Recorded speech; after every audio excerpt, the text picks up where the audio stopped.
Hola,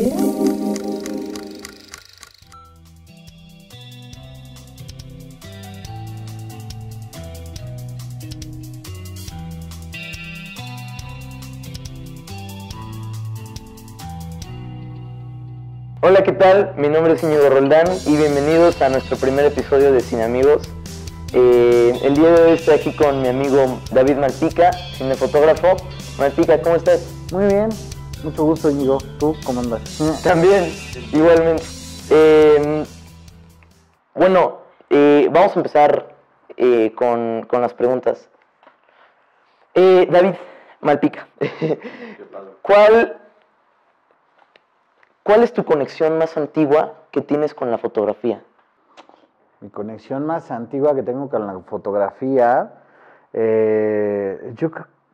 tengo recuerdos de que mi abuelo, el papá de mi mamá, vendía casi todo, ¿no? Era un señor que vendía coches de una marca de coches que se llamaba AMC, American Motors Company, y se iba, que eran los Jeeps antes. O sea, los Jeeps de ahora estaban en esa empresa.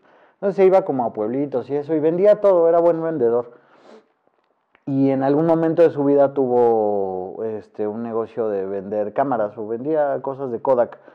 Y yo nací en Puebla, en una calle que se llama Ocho Oriente, que es de papelerías, pero justo a la vuelta, no sé si ustedes ubican la 5 de Mayo, así justo donde está el Zócalo, hacia abajo por Santo Domingo.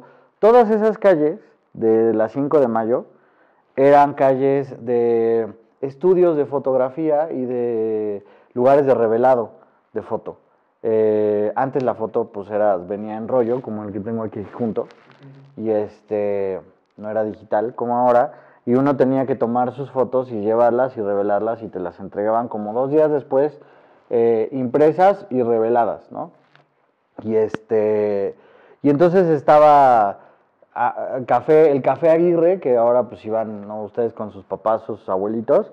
Ese que ahora que es cafetería, antes era una tienda de cámaras y de fotos, y el café, o sea, era una tienda de todo. Entonces podía ir uno a desayunar y eso, y a comprar o a revelar sus fotografías.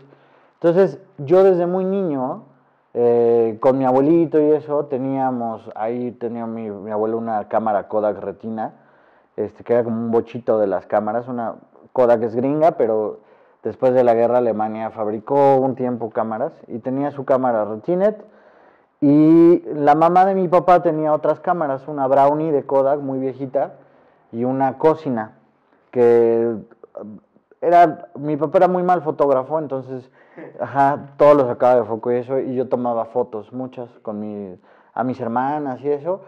Y me gustaba tanto la foto que mi abuela, mi otra abuela, la mamá de mi mamá, regresando a esa familia, me compró una camarita muy chiquita para mí, con un demonio de Tasmania, con un TAS. Y entonces iba yo a las tiendas de fotografía que estaban como alrededor de mi casa, y ahí compraba yo rollos de Kodak Pro Image y eso, y ahí me los revelaban. Entonces ese fue mi primer acercamiento con la foto. Yo tomaba fotos desde muy chavillo. Ok. O sea, básicamente tú siempre básicamente te lo inculcó. Bueno, no te lo inculcó porque me cuentas que tu papá no era buen fotógrafo. O sea, tú lo tienes desde niño. Sí, pues es que fíjate que no, tomaba yo también muy malas fotos. O sea, antes, hasta ahora, ya muchos años después, cuando ya estudié foto, ya más pro, me di cuenta que las cámaras, por ejemplo, antes había un sistema que se llamaba reflex, que es como un pentaprisma, ¿no? Sí saben que es un prisma, ¿no? Que es unos espejos. Entonces esas cámaras justo pues estás viendo lo que la cámara está viendo. Pero había otras cámaras como la Kodak 110, que era como un sandwichito así, o cámaras que tenían como un visorcito y abajo estaba el lente y el material. Esas cámaras tenían una cosa que, digamos, era un error de paralaje. Yo te encuadro a ti, pero en realidad estoy viendo un poquito más arriba. O sea, si yo te tomo una foto aquí, pues no va a haber bronca, pero por el ángulo, cuando el sujeto está más lejos, pues no, o sea, 2 centímetros aquí a 150 metros ya son 20 metros, ¿no? De esos 2 centímetros. Entonces había un error de paralaje, entonces de repente si había alguien acá y yo quería tomar el popo, ¿no? Salían todos cortados de la cabeza. Y pues no sabía como cosas de fotografía que tenían que ver con cosas, con la hiperfocal, cosas más profesionales. Entonces sacaba mis fotos a la y se va, y tampoco sabía cosas como de temperatura, de color. Sacaba yo fotos y no tenía como un parámetro, me salían 2, 3 de 20, o sea, entonces después empecé como a aprender o a entender cuáles eran los numeritos, por qué decía ISO, por qué había material blanco y negro, por qué había marcas, ¿no? La diferencia entre Fuji y Kodak. Y ya un poco más grande, ya entendía, por ejemplo, por lo menos la relación que había entre las sensibilidades, la relación que había entre los colores, que vendían película para fotografiar en la exterior con el sol y vendían película para fotografiar en interior. Entonces eso me dio como un norte, pero al principio fue muy difícil, o sea, yo decía, ¿por qué me salen todas mis fotos muy mal? Y si salía una bien, yo me sentía muy bien, o sea, era como 20 fotografías y 2 o 3 salían más o menos. Y luego empecé a pensar, recuerdo que fue un día que mi papá y yo vimos un ovni, ¿no? Vimos así en la noche, así una cosa. Entonces salí corriendo con mi cámara y salió nada, o sea, era o sea, ahí me di cuenta que lo que yo percibía en el mundo no era lo que la cámara percibía. Entonces que tenía que estudiar fotografía para entender cómo era que lo que yo veía se podía plasmar en la foto. Wow. O sea, sí, o sea, y eso que la cámara percibe muchas cosas que el ojo humano, pues, realmente no alcanza a ver o no alcanza a percibir, ¿no? O sea, imagínate que una cámara esté, no sé, grabando una obra de teatro, ¿no?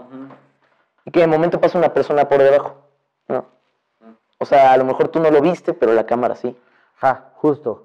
O sea, la cámara tiene un rango de percepción diferente al de los seres humanos. Eso sí es importante entenderlo. O sea, pero al final de cuentas, o sea, el funcionamiento es, la cámara sí es como el ojo humano, ¿no? Y tiene unas ciertas determinaciones. El ojo humano, por ejemplo, algo que igual está padre entender que ustedes que ven matemáticas en sus escuelas, ¿no? Hay fórmulas matemáticas para entender lo que ve una cámara respecto al tamaño de su sensor y el tamaño de los lentes, lo que le ponemos enfrente. Para que la cámara vea como nosotros en un ángulo de visión parecido, hay unos lentes que son lentes 50. Y entonces entender nuestro ángulo de visión es cómo percibe el ser humano. Entonces se hacen como diferentes, digamos, se hicieron estudios que dicen, pues el ser humano ve en un ángulo de visión de 40 grados, ¿no? Si ustedes ponen un transportador aquí enfrente y dividen de los 90 grados 20 para acá y 20 para acá, o 25 y 25, eso es lo que van a ver. Ese es nuestro ángulo de visión. Entonces, esa es nuestra percepción, pero la cámara la podemos forzar a ampliar ese ángulo de visión o a cerrar ese ángulo de visión. Por eso es que, como tú dices, la cámara a veces puede ver más allá de lo que percibe el ser humano, y es justo eso, ¿no? O sea, yo para ver ese ovni en el cielo, necesitaba yo entender que necesitaba más sensibilidad en mi película, que necesitaba un lente muy largo, con un ángulo de visión muy cerrado, para poder llegar ¿no? a ver eso de aquí cerquita. Entonces, pero eso me motivó, ¿no? Como a entender, a decir, ¿cómo es que hay gente que logra fotografiar estrellas, hay gente que logra fotografiar la luna, hay fotografía microscópica? Le decía a un compañero tuyo, Alan, bueno, le decía, Rafa, que de niño veía a Jacques Cousteau, que es era un buzo, y yo decía, quiero ser biólogo marino, pero en realidad no quería ser biólogo marino. A mí lo que me gustaba era cómo metían una cámara debajo del agua y lograban fotografiar. O sea, cómo limitar las herramientas técnicas para hacer algo que en algún momento lo pensé y dije, antes de Jacques Cousteau no podíamos entender qué había en el mar, ¿no? Exactamente. Oye, y ya me contaste, o sea, ¿cuándo te llegó la pasión por la fotografía, no? Pero ¿cuándo te llegó por la pasión por el cine como tal? Está bien chida tu pregunta, porque sí, o sea, la fotografía tiene que ver con... Al final me di cuenta que la fotografía tiene que ver como la pintura o la escultura, creo con una necesidad de contar cosas, ¿no? De expresar cosas. Digamos, yo lo que pienso y lo digo con mis alumnos de la universidad es, la comunicación es una cosa bien interesante que tiene que ver con el mundo animal, ¿no? O sea, el reino animal, hay animales que logran tener una comunicación muy efectiva, ¿no? O sea, las orcas, bueno, las ballenas, los lobos, el radar en los murciélagos, ¿no? O sea, hay comunicación efectiva y más efectiva que la del ser humano. Pero el lenguaje que creamos o desarrollamos con el arte para expresarnos, o sea, digamos, la comunicación, la expresión va más allá de comunicarte algo, ¿no? Es expresar con mucha exactitud cómo me estoy sintiendo, ¿no? O sea, sin necesidad de decirlo con palabras, ¿no? Tan concretas. Entonces, cuando yo tomaba fotos y eso me daba cuenta que de repente expresaban cosas, que de repente tenía yo un grado más de comunicación que la propia comunicación. Algo que la gente me ayudaba a que la gente entendiera más cómo me sentía yo o cómo yo me sentía, que no sabía explicarlo, ahí estaba en mis fotos. Y de repente empecé a ver películas, ¿no? O sea, bueno, veíamos muchas películas. Y en algún momento conecté que las películas y la fotografía son o sea, mucho técnicamente el sistema óseo con el que está hecho el cine es la fotografía, ¿no? Es fotografía más movimiento y fotografía más contar historias, ¿no? Entonces, y arte, entonces decía, y música, porque aparte me gustaba mucho la música. Entonces yo tocaba en un grupo en la secundaria, ¿no? Y tenía yo mi guitarra y y entonces como que sentí que el cine conectaba lo que me gustaba mucho de la vida, que era escuchar música, con la fotografía, con andar choreándome a la gente, ¿no? Entonces, justamente, ajá, entonces sí, y los chismes, ¿no? De la vida real. Y entonces de repente era como que, mira, me gusta la foto, me gusta la música, me gusta el chismecito, o sea, me gusta las historias. Y entonces podía con el cine hacer estas pequeñas historias, ¿no? Meterles música y sonido y de repente la foto. Entonces el cine llegó a mi vida en ese clic que yo lo tenía como muy lejano como de la foto. O sea, no lo entendía en realidad. Wow. Oye, ¿y cómo fue o sea, cuál fue tu primera cámara? Mi primera cámara mi primera cámara de foto fue, creo, mía, la del demonio de Tasmania que me compró mi abuela en un Sanborns, me acuerdo. Esa fue mi primera cámara de foto, o sea, y era de plástico y el sistema, apenas estaba yo buscando en Amazon a ver si existían, ¿no? Porque como que se volvió medio un recuerdo raro, como de, tuve esa cámara, si existió, cómo era. Y sí, la encontré en Amazon y dije, ¿cómo era esa? Y era muy parecida a unas cámaras que regalaba Coca-Cola, de bote de lift, de manzanita, no sé qué. Y eran de plástico, con un sistema muy precario, con una lupa enfrente. Y era como una cámara estenopeica, o sea, estenopeica, era literal. Un orificio, ponías el material, lo cargabas, disparabas y se exponía el material, ¿no? Con una lupita de plástico y con eso hacía uno foto. Entonces, digamos, esa fue mi primera cámara. Y ya las segundas y terceras y eso, recuerdo que una Canon un Rebel, y ya, o sea, ya cuando estudié fotografía ya tenía una cámara más chida, ajá, sí. Oye, ¿y cuál fue tu primer proyecto así pro? Pro hasta apenas. Así. O sea, pro de pro. Es que, ay, no sé. O sea, yo siento que es raro porque siempre he tratado de hacer las cosas lo más profesionalmente posible, pero nunca me he dado cuenta cuándo ha sido profesional. O sea, es que me divierto tanto y disfruto tanto que no me he dado cuenta cuando es... O sea, me doy cuenta que lo que yo hacía no era tan profesional porque lo veo desde otro punto de vista, ¿no? Entonces digo, aquí me faltó, no sé, la exposición, aquí me faltó encuadre, siempre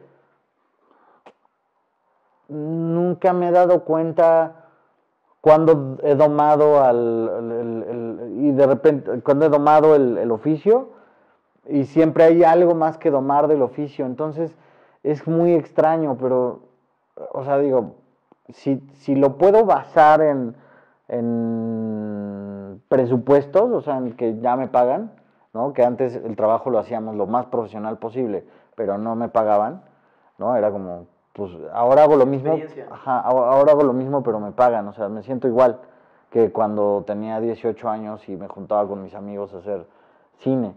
Y ahora veo esos cortos y digo, están mal hechos. Pero yo me siento igual, o sea, con el mismo miedo, con la misma emoción, con la misma angustia. Solo sé más cosas porque tengo más experiencia. Pero me siento casi igual, fíjate. O sea, entonces siento que lo que me podría determinar ahí un parámetro de hacer las cosas profesionales que me pagan, ¿no? Desde que me pagan. La primera vez que me pagaron por hacer esto fue ya saliendo de la escuela de cine.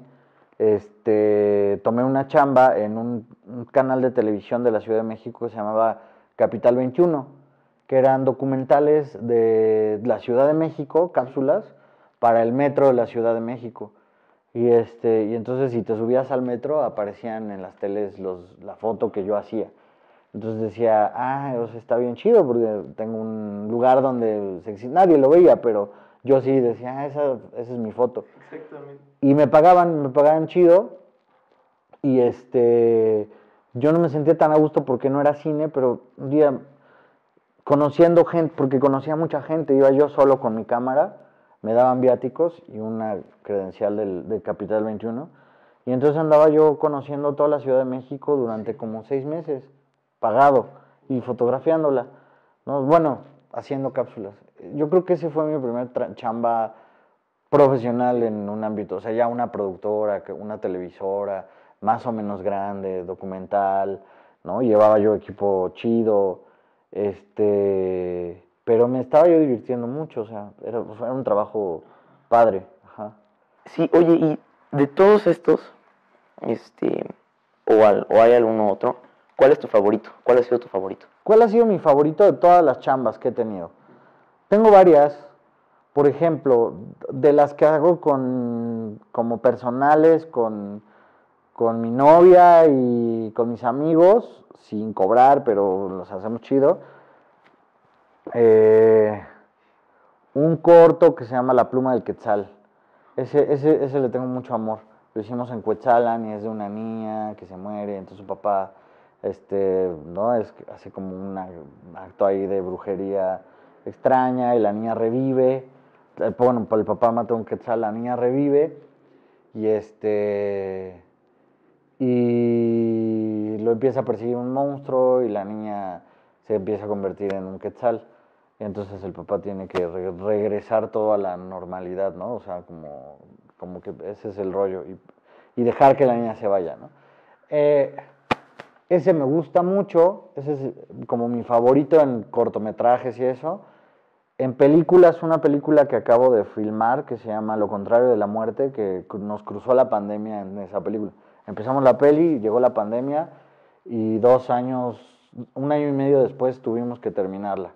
Lo chido es que nos llegó un apoyo hay un instituto que se llama Instituto Mexicano de la Cinematografía, que tiene apoyos a la creación, y ese instituto ganó el director y la productora un apoyo para terminar esa película y la pudimos terminar.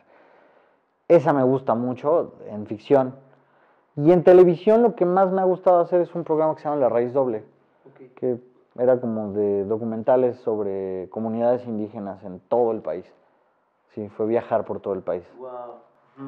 O sea, básicamente tú mientras creas, aprendes. Sí. Y aprendes de todo, ¿no? De todo, hasta de cocina.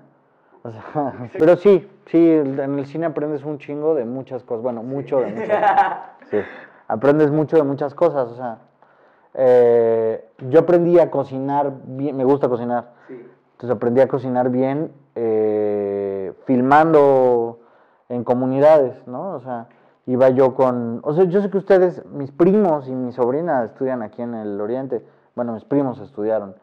Y van ustedes, ¿no? En prepa a comunidades, a Chiapas y eso, ¿no? En prepa sí. Van a ir. Entonces, justamente, es algo que tenía como muy en cuenta con mis primos que estudiaron acá, que es muy parecido. O sea, vas a la comunidad, convives mucho tiempo con la gente, la filmas,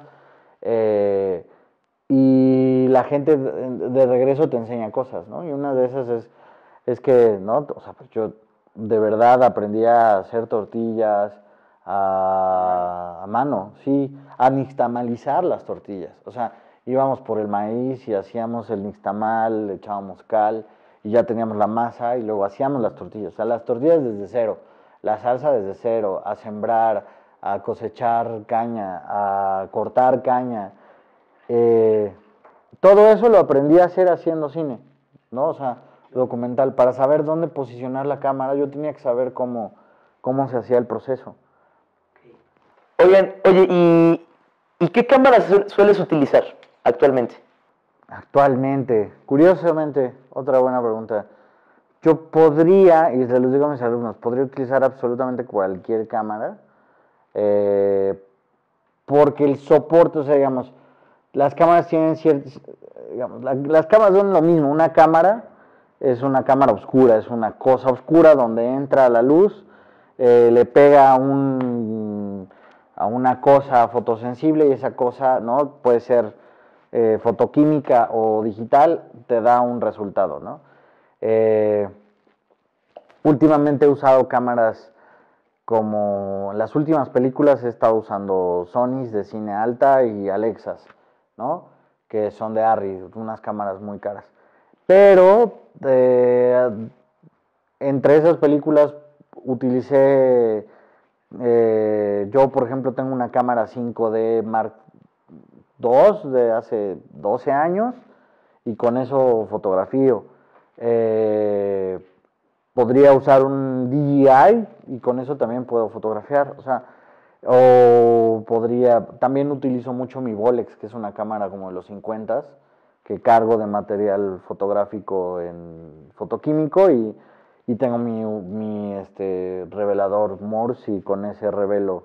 Estoy haciendo pruebas para un documental que estoy haciendo, que justamente quiero revelar a mano todo, hacerlo yo y hacerlo con cine, ¿no? En 16 milímetros con mi cámara de cine.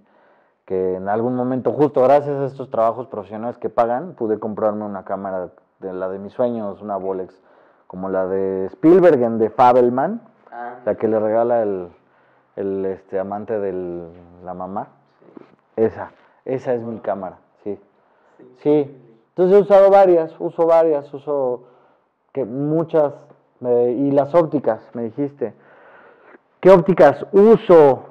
Últimamente he estado usando unas ópticas, en las últimas pelis que he estado, unas ópticas rejauseadas, que es reconstruidas, de ópticas más viejitas, de una marca que se llaman White Point, que es el rejauseo o la reconstrucción de lentes viejitos de Hasselblad y la otra de Zeiss, no me acuerdo cuáles eran, los Jena, no, los Zeiss Compur, unos Zeiss muy viejitos. Y son reconstruidos. Y en la película que te digo que me gusta mucho de Carlo, Lo contrario de la muerte, usé unos lentes como de los 60s, rusos, prime, muy bonitos. Y y en el corto usé óptica de cámaras viejitas. De hecho, La cámara de mi abuela tenía un lente muy bonito, Cosina 1.2 de diafragma, y con esa fotografié se la puse a la cámara, esa la hicimos con 2 cámaras, una Sony y una Blackmagic. Blackmagic en las mañanas, Sony en las noches. Entonces usamos 2 cámaras y en esa usamos ópticas que yo tenía, que eran como de las que tenía de mi abuelita y eso, como viejitas y de foto fija. Y ya es lo que uso, sí. Y filtros, ¿no? Filtros. Sí. Ok. Oye, ¿y qué cámara recomendarías a los que están iniciando? ¿Qué cámara? Así. ¿Qué?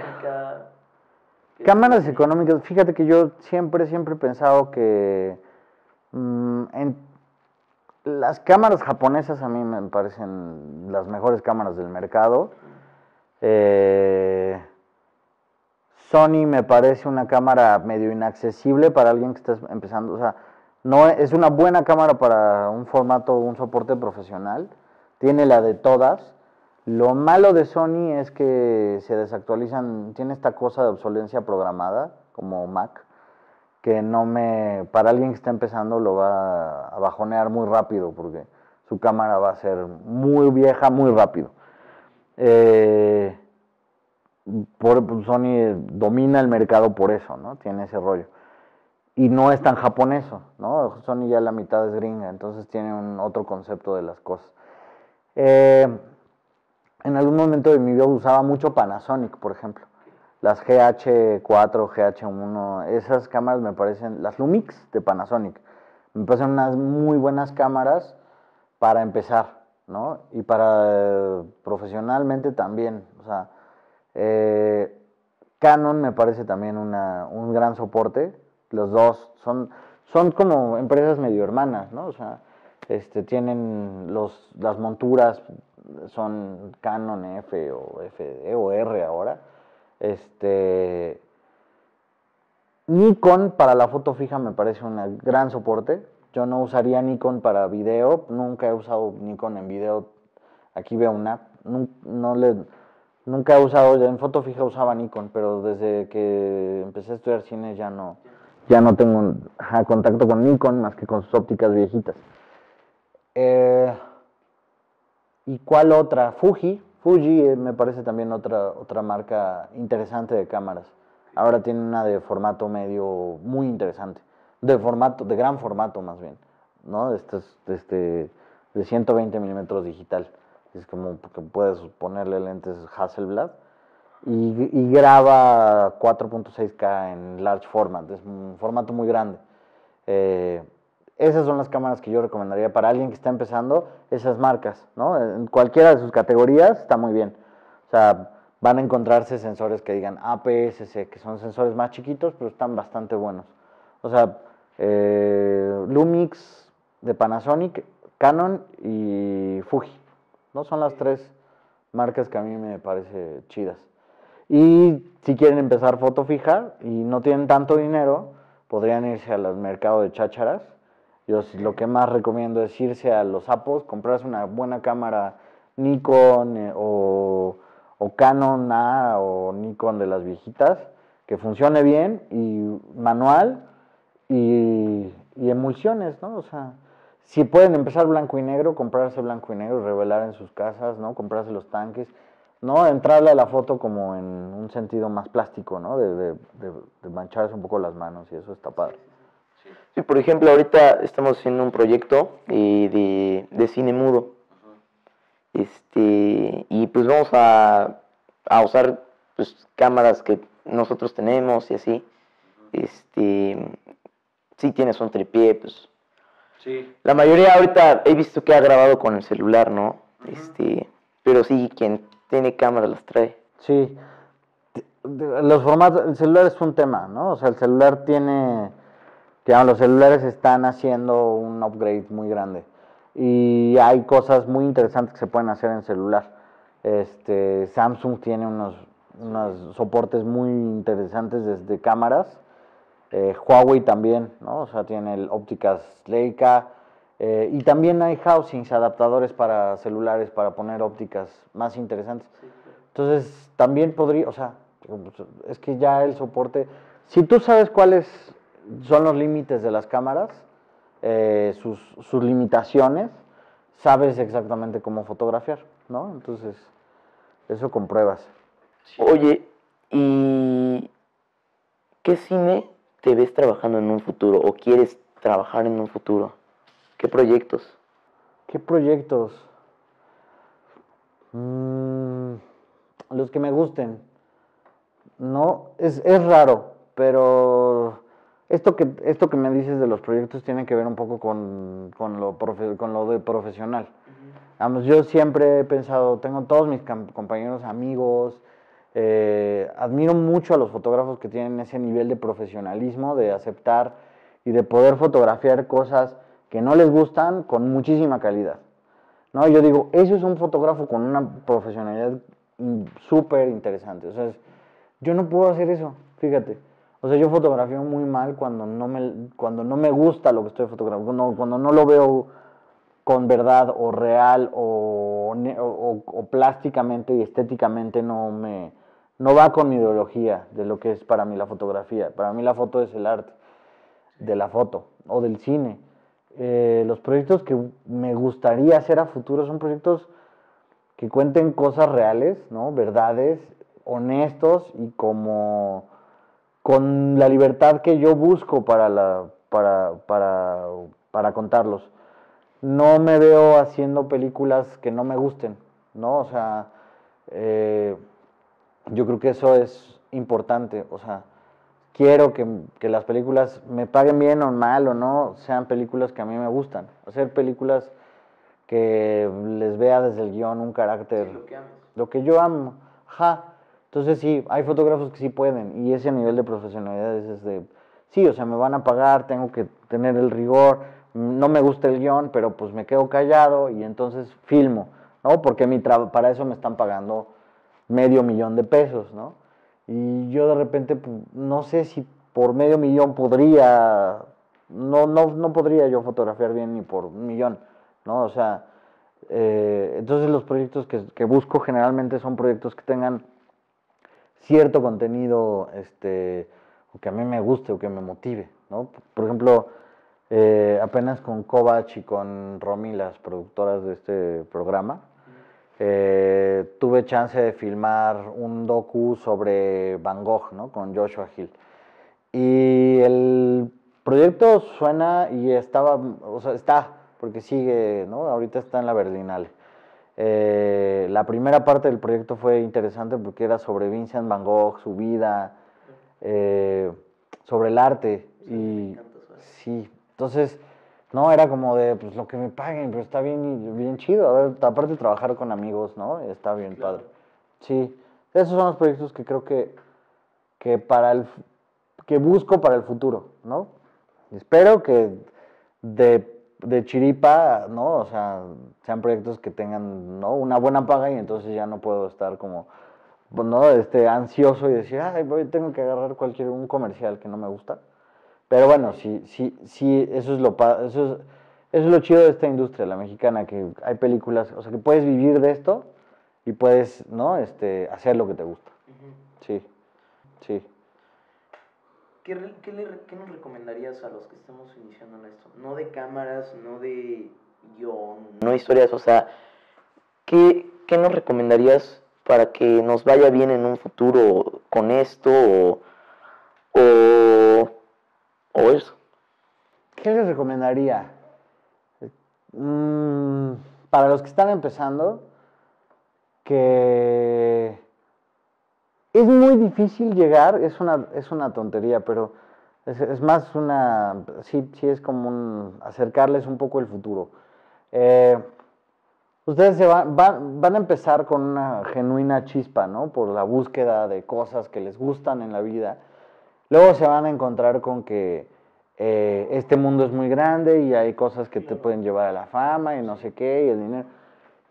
Y de repente van a perderse del camino y van a entender y van a pensar que, ¿no? Que filmar bien es filmar como lo que ustedes ven. Y cuando llegan a un momento en el que ya son un poco más grandes, te das cuenta de que en realidad lo importante en este business, en este negocio, es tu propia voz. O sea, que lo más importante y lo más bonito de este trabajo es que no es que puedas o que tengas que filmar como otra persona, como Kubrick o como Cuarón o como... Que lo más padre de esto es que Kubrick, Cuarón, Spielberg y Del Toro son personas que su mundo y lo que ellos piensan, que es lo más fácil para ellos, es lo más difícil para nosotros, o sea, su voz propia. Entonces lo que les recomendaría es que siempre protejan su propia voz, su forma de ver el mundo, que busquen hacia adentro y no hacia afuera. Y esas son las cosas muy importantes, ¿no? O sea, que son ustedes los que importan para el mundo, ¿no? O sea, y que cuando ustedes pongan en exposición sus emociones y sentimientos a través de su trabajo en la fotografía, en la dirección, en el guión, en la actuación, es importante que lo que le va a interesar a la gente es exactamente eso que es humano, que es uno mismo, ¿no? La voz propia. Y eso siempre cuídenlo. Tú cuídalo mucho, ¿no? Y ya eso es lo que les recomendaría, que siempre protejan y entiendan que los importantes en este medio son ustedes, ¿no? Para que se cuiden de todo, hasta de los vicios. ¿No es cierto? Ok, sí, o sea, yo siempre también digo lo mismo de que pues, no me importa lo que la gente diga, ¿no? De que no, por ejemplo, mucha gente no le gustó Dune, ¿no? Y a mí me encantó, ¿no? No, pues que es una película mala y que a nadie le gustó, pues a mí sí. Y les doy mis razones, ¿no? Y a lo mejor hasta les peleo un poco, ¿no? Pero yo siempre digo eso de que pues no me importa lo que los demás piensen, o sea, yo voy a hacer lo que me gusta.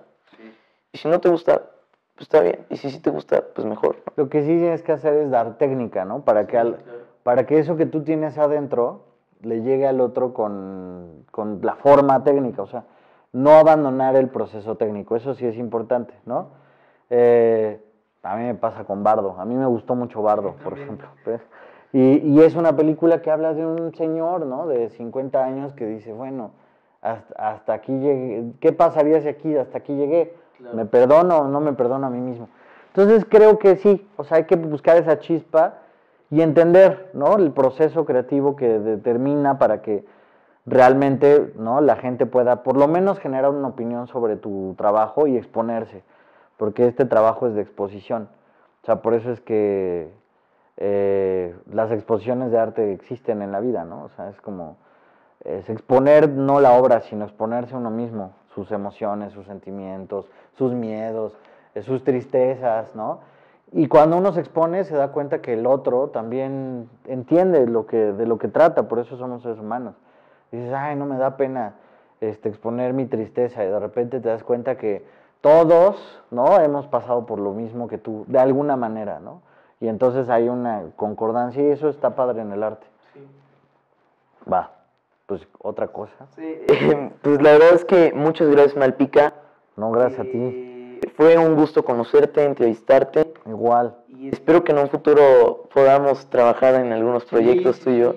Sí, claro. Un futuro un poco lejano, pero espero podamos. Se va a pasar rápido, te vas a ver la preparación. Sí. No, que no se te pase rápido, porque es un momento de los más chidos de la vida. Sí. Sí. ¿Qué? Bueno, pues te quiero dar un regalo, está ahí. Qué chido.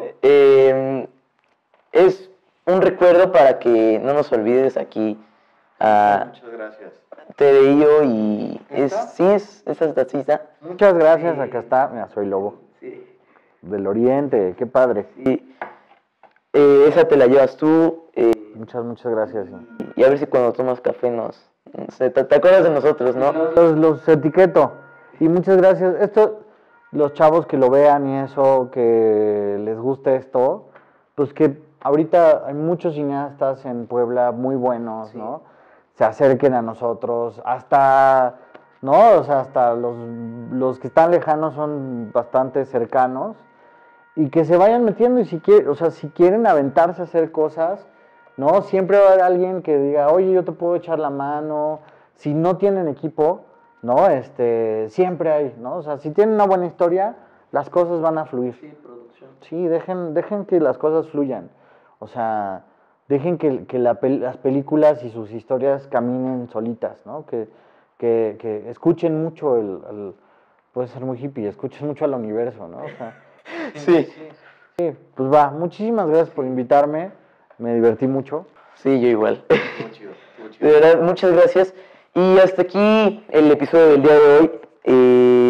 De verdad, espero que tengamos más episodios. Estén pendientes cada 2 semanas o cada semana mínimo. Vamos a estar sacando uno nuevo con un invitado diferente. Vamos a estar hablando de cine siempre. Y muchas gracias. Yo soy Íñigo Roldán, David Malpica. Gracias. Hasta la próxima. Producción, va.